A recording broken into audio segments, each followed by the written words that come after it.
ঝামেলা করেন না। ইনি হচ্ছেন গাইবান্ধা 2 সদর, তাই তো ভাই? জি, সদর। গাইবান্ধা 2 সদর আসনের সর্বশেষ এমপি, মেম্বার অফ পার্লামেন্ট।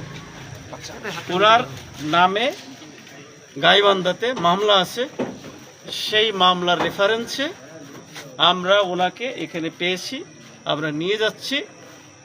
আমার দিনাজপুর সদর থানা, কোতোয়ালি থানাতে থাকবে।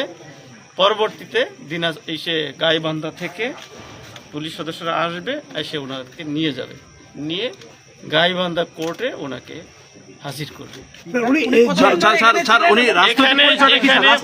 মার্চ মাসের, আপনারা কি প্রশ্ন করবেন আমি বুঝি। জেলা আওয়ামী লীগের উনি কোন পদে আছে স্যার? শোনেন, উনি গত মার্চ মাসের 1 তারিখ থেকে এই বাসায় আত্মগোপন করেছিলেন।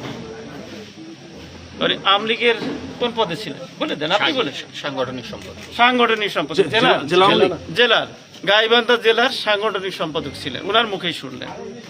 ঠিক আছে, উনি নির্বাচিত সাবেক উপজেলা চেয়ারম্যান এবং সর্বশেষ যে 2024 সালের 7ই জানুয়ারি যে সংসদ ইলেকশন হয়েছিল, সেই ইলেকশনের তিনি নির্বাচিত মেম্বার অফ পার্লামেন্ট। তিনি গাইবান্ধা জেলার কয়েকটি মামলার দুইটি মামলায় উনি এজাহারভুক্ত, তালিকাভুক্ত আসামি।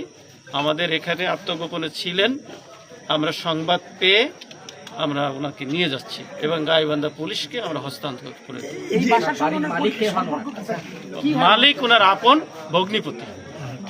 আমরা যতদূর জানি যে রাষ্ট্রপতি উনার কোনো আত্মীয় হয়। জি, রাষ্ট্রপতি না, বাংলাদেশের যিনি প্রথম স্পিকার শাহ আব্দুল হামিদ, উনি আমার আপন দাদা, ওনার দাদা।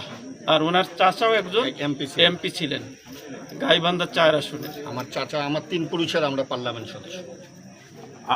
আপনি কি স্বতন্ত্র থেকে নির্বাচিত? স্বতন্ত্র থেকে এমপি ছিলাম। আমি স্বতন্ত্র থেকে এমপি ছিলাম, আমি স্বতন্ত্র থেকে উপজেলা চেয়ারম্যানও ছিলাম। আমি এবারই সর্বশেষ এমপি হয়েছি উপজেলা চেয়ারম্যান। এবার আপনাদের আমি এমপি নির্বাচন।